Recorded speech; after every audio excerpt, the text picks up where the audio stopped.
babomi 7000 hommes nde tozoloba boye ministre intérieur avivre yango Eliezer Tambwe mwana mboka amoni yango en live. C'est là où tu vas comprendre ce que j'étais. Ah, tu es voilà la terre, la mouka. Il a fait ce vivant. Ah, tu veux? Seul contre tous, mal compris par le peuple corps. Maintenant, le problème est M. Vital Kamerhe, il y a un problème on a colobé. Ce qui est grave, comme colobé la Kamerhe, ça veut dire que Kamerhe est très intelligent de plus que tous les corps. Parce que quand on a vu que le seul vérité dans mon Kamerhe, c'est que bonjour. Babomi 7000 hommes, Ndetozolo Baboy, ministre intérieur, à vivre en haut, Eliezer Tambwe, mon mboka, à mon yango en live, à la télévision, à drone bomi, à Zalen Bakati. Mais moi, je le prends à vivre en live. Même la Camboueza n'a ouvert les hommes à Omni. Donc, on va noir sur blanc. Donc, on va te boiter. Nakata ouvira, ceux qui vont monaki général Oscar Gassita. Ceux qui vont kita, c'est parce que Kayeba qui déjà que Gassita wana a quoi ça minemu. Bukavu, Goma, yene mutakwesa. Akimaka, azaso cette opération ya longwe, abime kimi ne twazo lukisaye baba Rwandais. Tanga oya alabe batine côté musu. Car mawazalendo bayebiye. Mboka ne bitakwira natif ya Uvira a découvrir. Tant que je sali programme na bango, bayeba bomi général Mboukus, non, Mboulou, général de la 3e région militaire, Wakufaki. Bachela qui est déjà poison en avance. Bayeba déjà que quand on tina Gassita, numéro 1 wazana Uvira Zokufa, Gassita Malamoko a remplacé, a zo relève. Comme ça, les Rwandais basaline, bakota. Et c'est de là, comme on a dit, nani, Cornenang, Malongole na Goma baye otike na Kasindi, na Kasindi. Dans avant na Kasindi, azalo kana kata centre, akobenga na Goma, renfort Uvira. Abengi na Rwanda, ba renforcer Uvira pour ba kwesta mu. Mais baye ba kiteke, mutabomba mi alekio na mayele. OK. Bazalendo, abomba maki bango aleki bango na mayele. A contourner bango abomi bango 7000 car général ya Kotumba ayamali nande Eliezer bayambi population eyambi Eliezer population eyambi délégation gouvernementale malakisi ke baza ba vrai patriote et c'est de là oyo yoki Kongo na Uvira ningani bato Uvira baleli alobi Chilombo ndimi toyoke la kabase wana bata Uvira population na wazalendo alobi tondimi ke Chilombo yoke la kabase Oscar Gassita ordonnance retirée zongo na Kinshasa kende kuna Gassita ya kata sanini lelo tolo babo bazo conditionner aza aux arrêts il faut expliquer biso population boyo pona il y a qui vont me dire il y a un chef d'état-major incapable, je l'ai dit, je pèse même mes mots. Banza incapable de sécuriser la population. Banza yo yebi. Mutuwana sa Rwandais. Osoti nae na Uvira bona. Porte parole au gouvernement ya FARDC. Katangia za uzare. Il faut samba. Pourquoi qu'on insiste au lobby, ils ont tout simanaye, to kolongola été. Yoza nani? Yoza nani? Alors on est vouté wapi? Pour que nous avons la télévision. Alors chef d'état-major Baozelaye, aux hommes nae, il pas Hollande porte-parole nae. C'est pourquoi Dozoroba politique comme elle. Chilomba lobby boy, soro landi par remise, il y a Patrick Mouyaya. Alors lobby tozor récupérer Goma na Bukavu. En un jour, on a Patrick Mouyaya. Ami chef de l'État, alors ils ont récupéré Goma. Nambokav en un jour. Il de PC vivant. Comme on est polisé parole, nous allons demander comme sous Barangere Basali Banda. On va aller mettre plein. On va aller espace. On va continuer. On va voter. On va mettre plein. Il de PC viva. Viva. Il de PC viva. Viva. Vous êtes là, n'est-ce pas? Les lobes avec Tshisekedi à Koufi. Je suis devant une caméra, je suis devant la presse. Son Excellence, Monsieur le Président de la République, ne faites pas l'erreur. Parce qu'il y a un pouvoir. Le Régrave a déjà parlé ceci. Chaque pouvoir qui ne se respecte pas doit se faire craindre par les sangs.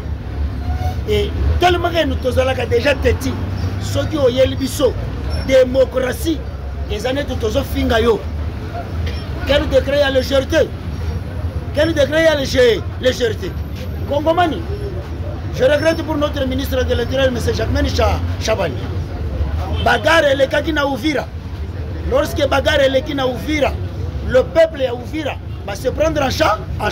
Sous la bénédiction, sous la philosophie, sous la sécurité. Il y a M. Yakutumba, patron de Wasalem. Kimia et Kotina Ouvira. Mais tout le monde, M. ministre de l'Intérieur, a déplacé vers Ouvira. Et chose grave. Jacques Chabani a boy kolala na Uvira, a kolala na Bujumbura. Mais aucun n'a dit que ça la ni, parce qu'il fallait rassurer bato Uvira que vraiment paix total les zones. Mais yo otiki bato Uvira na incertitude. Aucun kolala na Bujumbura. Et pourtant, ceux qui sont à Uvira, les seules frontières stratégiques, et Zagaka Burundi, na Tanganyika na Kalemi, parce qu'à Kendela qui serait Kalemi. Mais aucun n'a dit que ça la ni kuna. Et pourtant, dans la Constitution, on nous dit ceci. Si le président n'est pas là, la personne qui fait l'intérim, malgré ces ministères qui sont là, mais c'est le ministre de l'Intérieur. Mais ce que aucun n'a dit que ça la ni. Et pourtant, il fallait assurer la sécurité de son Excellence. Mais c'est le président de la République. Parce que tu sais que j'étais à Qatar. Il t'appelle ce vivant. Et pourtant, même n'était pas là. Mais avec son adjoint qui faisait l'intérim pour comprendre qu'est-ce qui se passe. Parce qu'avec le Kazakhstan, qui veut dire mot Kazakhstan, et le Kazakhstan c'était le dernier rempart.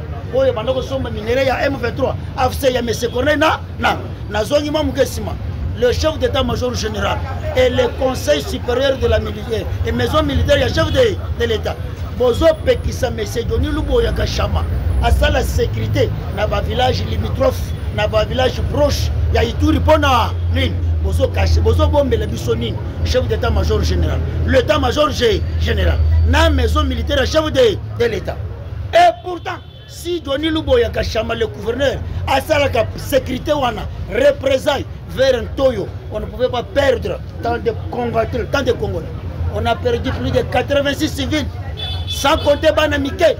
Si Johnny Luboya, c'est la pression contre défense, mais bâton a valinga qui va couper. Mais si Johnny Luboya, à ça la pression, à ça l'autodéfense, au niveau Yanto, Monsieur le ministre de l'Intérieur, Monsieur le ministre de la Défense, Monsieur le chef d'état-major général, et l'état-major général, avec le commandement et maison militaire chef de l'État, Bozo caché Bissoni, là c'est le grave.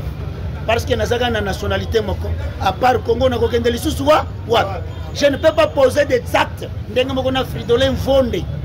Aujourd'hui, les Ougandais et les Rwandais qui massacrent à 6 jours dans Kisangani.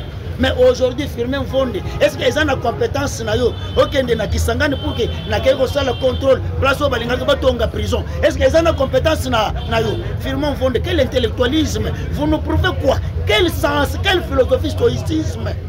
Et tu te réveilles le matin devant ta Chimbek pour tromper le peuple congolais. Mais c'est Mfonde. Mais quelle philosophie de Chimbekage? Mais c'est regrettable. C'est regrettable. Mais sache-le.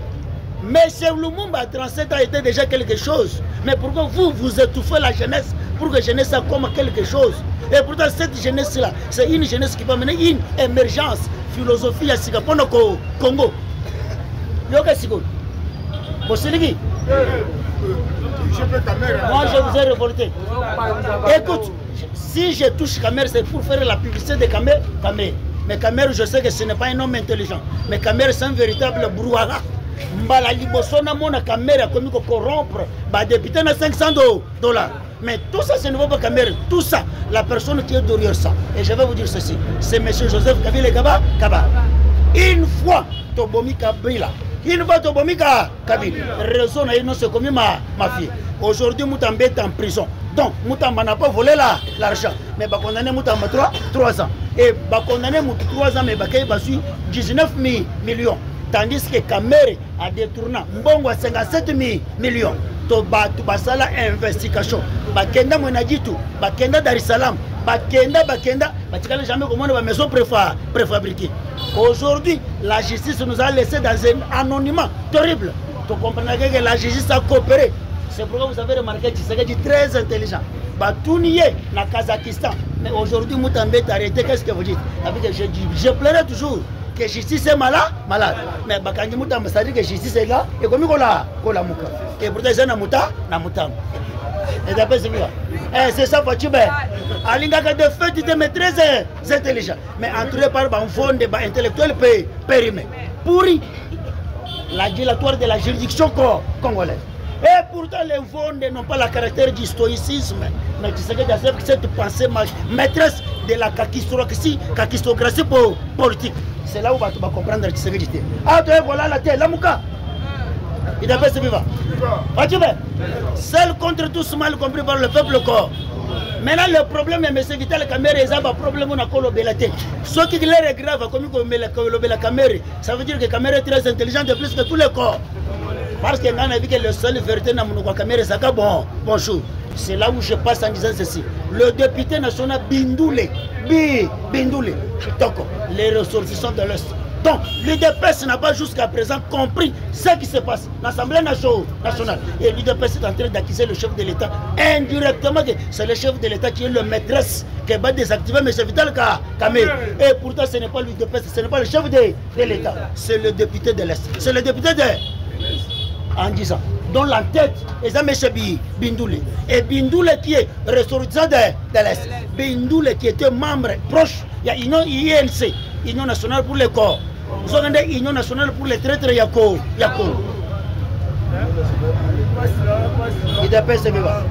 C'est pourquoi, chaque blessure, cicatrice, chaque jour, bakata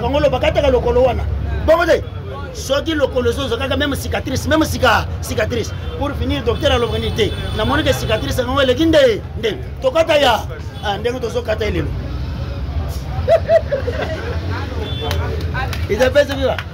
Cicatrice, on a eu Melini, Bakataya, Bakatis, les autres, le colomo. Et pourtant, ce n'est pas là où est le problème. Le problème, tolérance, il a pas ce vivant. Nazaga n'a pas minute mouké. Bon, a 8 minutes à l'fin. Il a pas ce vivant. Et pourtant, le problème, c'était prévu que Babo Matisegeti.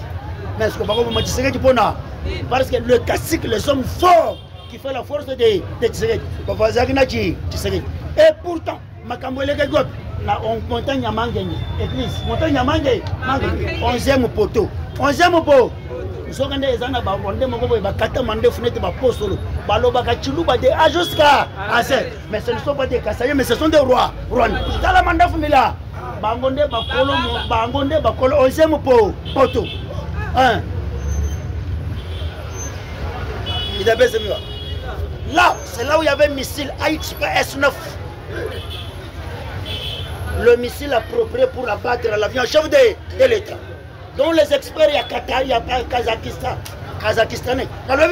On ne comprend pas selon le calcul de ce qui est casual. On te pense que tu sais que tu tourne. Non, tu sais que c'est un véritable phénomène.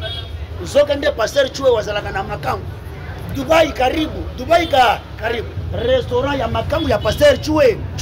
Mais Nana Zoloba, on les voit bien à Tambongo Piati. Nana Zoloba, on voit bien à Bongo. Nazagana Massimoko. Mais tu as un Bassimiba, Miba. Mais à Zolchine, na Komona, na Yes. À côté, il y a Bino. Ma passeur polygame. Nana Gopin à 5 000. Na 5 000 francs à 5 000.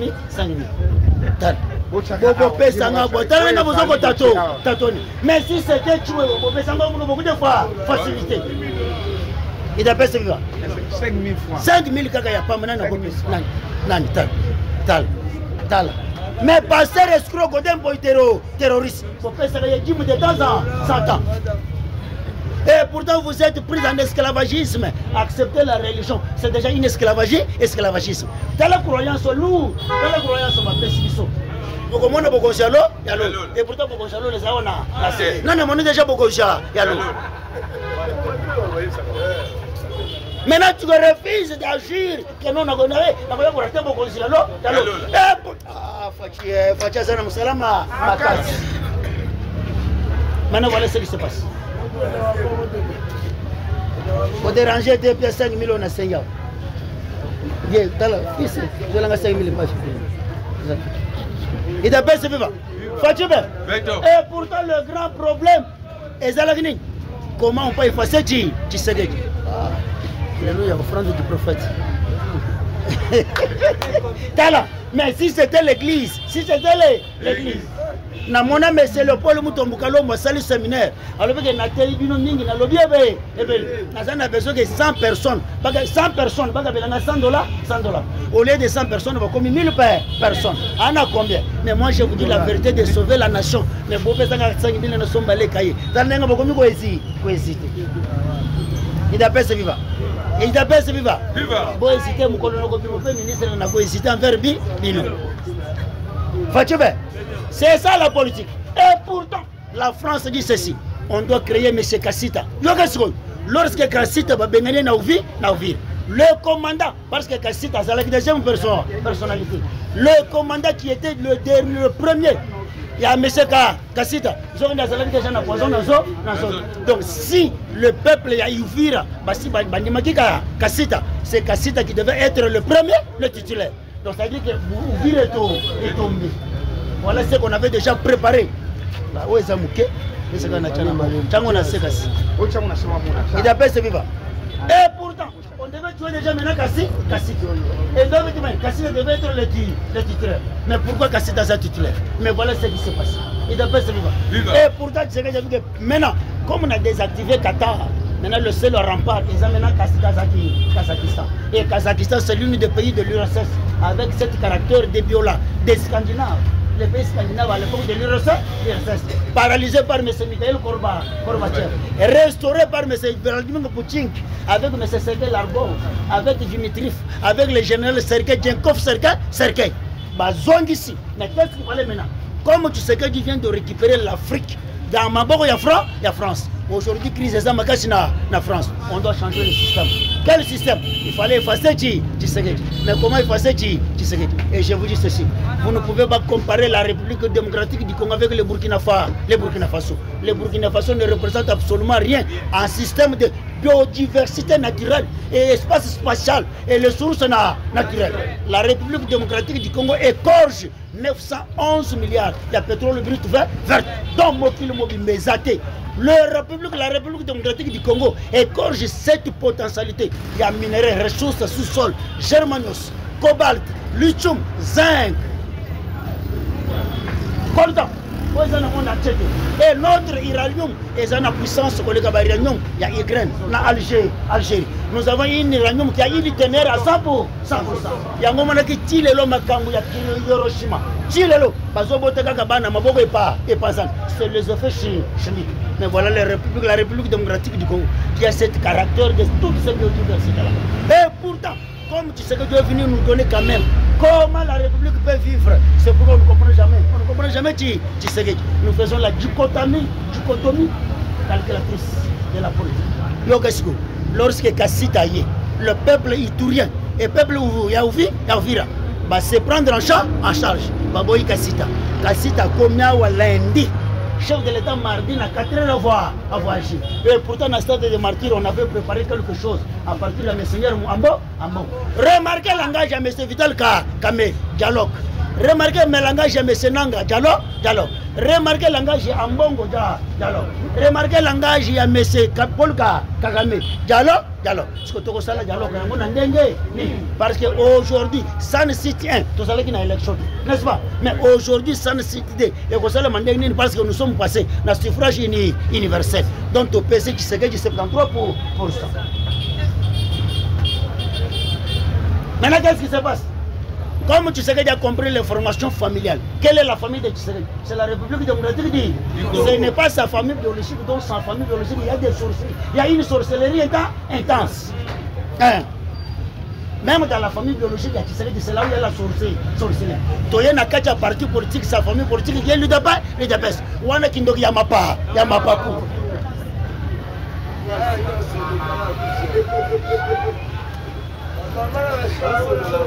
Il est pas celui-là. Maintenant, Tshisekedi a signé mon yémo. Mais qu'est-ce que Tshisekedi doit faire? Maintenant, Tshisekedi doit combattre, il doit faire sa politique seule. On a compris par les gens de l'IDPS. Donc la sorcellerie et l'équipe des gens de sauter la magambo kolega aou. Il est pas celui-là. Et pourtant, comme Tshisekedi a déjà récupéré, à comprendre que les États-Unis, c'est lui qui est l'acteur principal. Il y a 30 ans, il y a violation, il y a tuerie, il y a peuple corps. Mais je ne peux pas m'accorder avec les États-Unis en Amérique. Dans le moment où le 8, Tshisekedi a saboté l'accord. Le 8 septembre, Tshisekedi a saboté l'accord. Avec le 15, bon, on va dire que tout mouvement étranger n'a pas exercé. Après le 15 septembre, sur le 15, ils allaient. Total, ceux qui ont un mouvement étranger, ceux qui ont un mouvement étranger, ils ont un Kazakhstan. Et pourtant, Kazakhstan, c'est une bloc asiatique. Donc, les 20 présidents du monde asiatique. On doit réfléchir pour récupérer la République démocratique du Congo.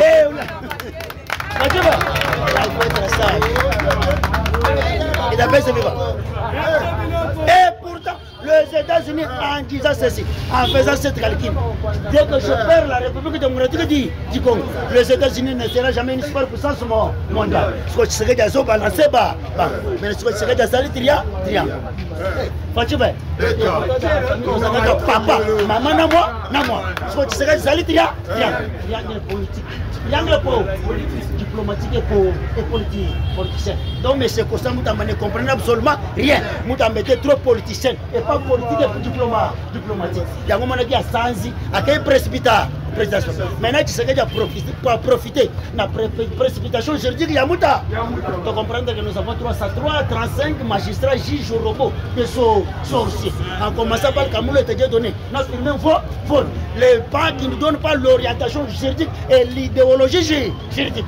Donc, Makandaka mobilisé ceci. L'éducation et l'idéologie va renaître à la nation des années. Mais où en sommes-nous aujourd'hui? Fatibé, mal compris par le peuple corps. Maintenant, tu sais qu'il y a secoué les deux blocs.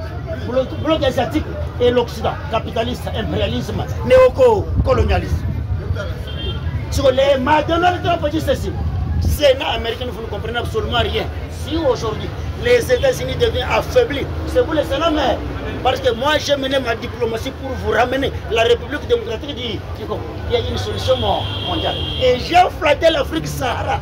Donc l'Afrique fort moderne et fort vert. La cachette se retrouve en République démocratique du Congo. Pour que tu flattes, Bango Batika, le pays permanent parmi les décisions des Nations Unies. Mais pourquoi vous en refusez? Et pourtant, des paralysations. Troisième guerre mondiale. Et ça, vous avez un pays où?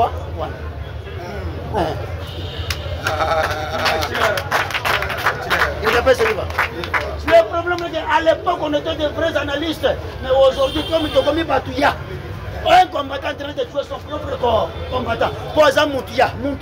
C'est pourquoi l'UDPS est en train de s'affaiblir.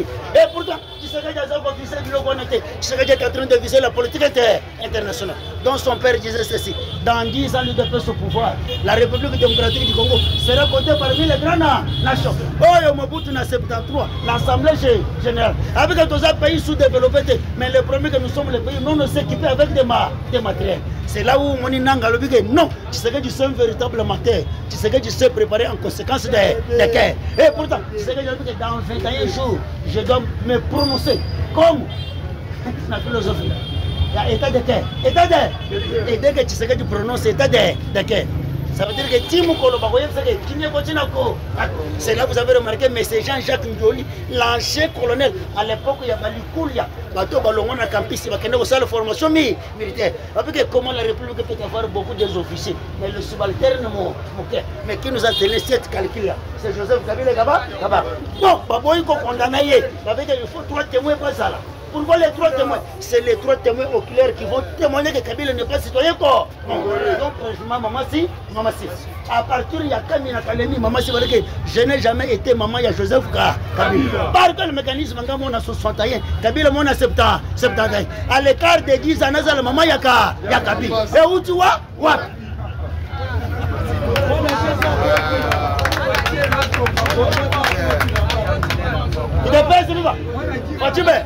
Vous êtes spécial, vous êtes spécial. Mais après avoir commis le pouvoir, nous réfléchissons quoi? Donc on réfléchit, parce que tu sais que Félix Antoine sévit seul. Sévit seul. Mais réfléchissons pour sauver le chef de l'État. Donc, comment ça veut dire que Togo Sala? C'est pourquoi Fachi Béton? Fachi Béton, la Mouka. Fachi Béton, la Mouka. Chers combattants, chers Congolais, tous les services de renseignement. Pas service de renseignement. Et le but de que nous avons perquisition. Nakingaka. Nani ba comité maman Olive a chargé du corps. Nana yebisi maman Olive. Olive. Va même na CNS battre très bassa. Aner battre très bassa. Na DG battre très bassa. Na tout service de renseignement battre très bassa. Mais Jacques Chabani. Patron, il y a sécurité nationale intérieure. Surtout la sécurité nationale. Mais pourquoi pas tu ne peux pas remplacer ces gens caciques du peuple? Jacques Chabani, si aujourd'hui on allait perdre le chef de l'État, on a grand avion, et pourtant tu sais que le père a bien gagné c'est Félix Moutozo, c'est un cas d'IDPS. Dans la coordination de passer langage, on a ça devant caméra. Quand les gars ont dépassé la langage, vous avez vu qu'il y a un serveur central. Aujourd'hui, secrétaire de l'IDPS, l'ancien secrétaire de l'IDPS. Aujourd'hui, ministre de l'Intérieur. On avait calciné les gens en permanence à l'IDPS. De Sango et Sawat. Bokangi Moutamba, parce que Moutamba Kondola qui dossier, il y a bateau va calciner en permanence à l'IDPS. Il n'y a pas de vérité sur mon Moukemou. Parce que Moutamba dit que je ne peux pas accepter. Calciner parce que permanence il y a l'IDPS. Mais l'IDPS n'a pas pouvoir deuxième mandat il y a Ngo. Mais fluidité sur les dossiers. Qu'est-ce qui se passe? Boluke le cop. Vous avez vu que Moutamba il y a 19 millions. Pour que vous ayez 19 millions de prison. Pour que vous ayez la présidence, le ministère de la Justice. Vous nous enseignez quoi? Et pourtant, vous avez vu que Moutamba il y a 19 millions. Mais Cameroun il y a 57 millions. Matata Mponyo Mounuto il y a 5 milliards 690 millions. 410 000 dollars américains. Bah condamné 10 ans. Kamoul était donné. Cour constitutionnelle avait condamné Matata Mponyo 10 ans. Mais Matata Mponyo est en prison. Et chose grave, Moutamba qui n'a pas volé. Vondez. Vous savez que Moutamba n'a pas le droit de bénéficier grâce au présidentiel. Comme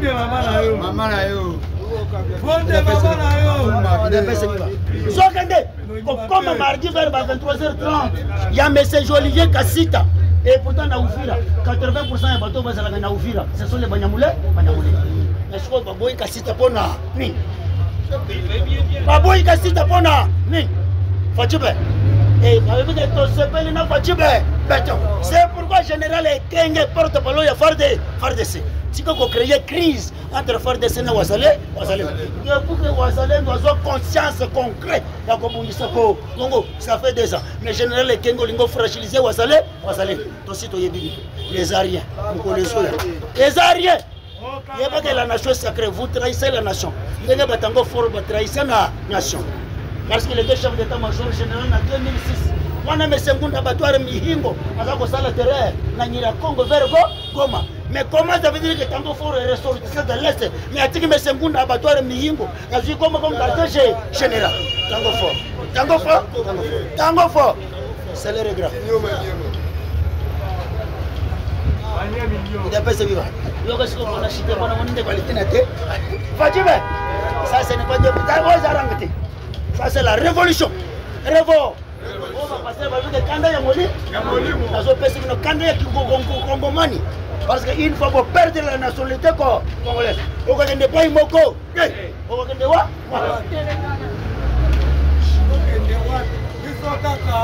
Fatime, c'est le contre tous. C'est le contraire. Il y a un moment qui est aussi c'est que tellement il y a une chose qui va never. Mais mon dossier Mélis, c'est quoi? Panthère noire. Scorpion. Asangisi banyamanisa misala ekoti nazo ayoko zo power ya muturu jambeli ndango chena neste sele de luki anyela achi Mais vous avez bombe anatomie. Il dépêche de vivre. Fatime. Maintenant, nous devons aimer la République. Mais Cameroun n'a jamais citoyen quoi. N'a comprendre que Cameroun a affaibli dans quel sens. Cameroun vendredi va député national.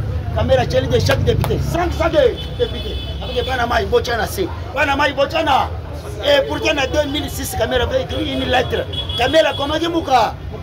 Pourquoi j'ai choisi Joseph Kabila Kabak? C'était l'accomplissement de l'Empire Yimatuti. Ramené par Nyamugaragi et Murega. M. Kenyano Mazuri. John Cassasiro Tamborero. Et c'est Mouzi Herengerese. Comment on peut impulsionaliser l'Empire Yimatuti? C'est là que vous avez remarqué Nanga. Alors, je vais défendre la relation. Je vais défendre les intérêts de Kalange Tuti. Et pourtant, Nanga n'a jamais été citoyen congolais. Nanga, c'est la remontée. C'est du dessous. C'est dans dessous, ici. Et pourtant, les Soudan, comme Missa. Soudan, comme Missa. Voilà comment on est en train de paralyser les Africains. Et pourtant, Louise Mouchikewabo, Batounié et Louise Mouchikewabo Azangi pour répondre à Cameroun. Aujourd'hui, nous confirmons que le militaire rwandais va à Kati Yaoura, Congo. Mais toi, la représentante, la secrétariat francophone. Mais vous nous dites quoi? Louise Mouchikewabo Azangi Malo. Ah, Fatime toi. Qui se fait un imbécile pour tromper Paul Kagame, Vital Kamere, Bahati Lukwebo. C'est pourquoi dans toutes les testiculations, bousculades, Bahati n'a rien parlé quelque chose. Mais Bahati, tu le trompes pourquoi? Bahati Ozogo se bissonné, ni. Et pourtant, Moïndo Zanga Zana milice. Moïndo Zanga Zana. Mais c'est Vital Kamere Zana. Bahati Lukwebo Nami.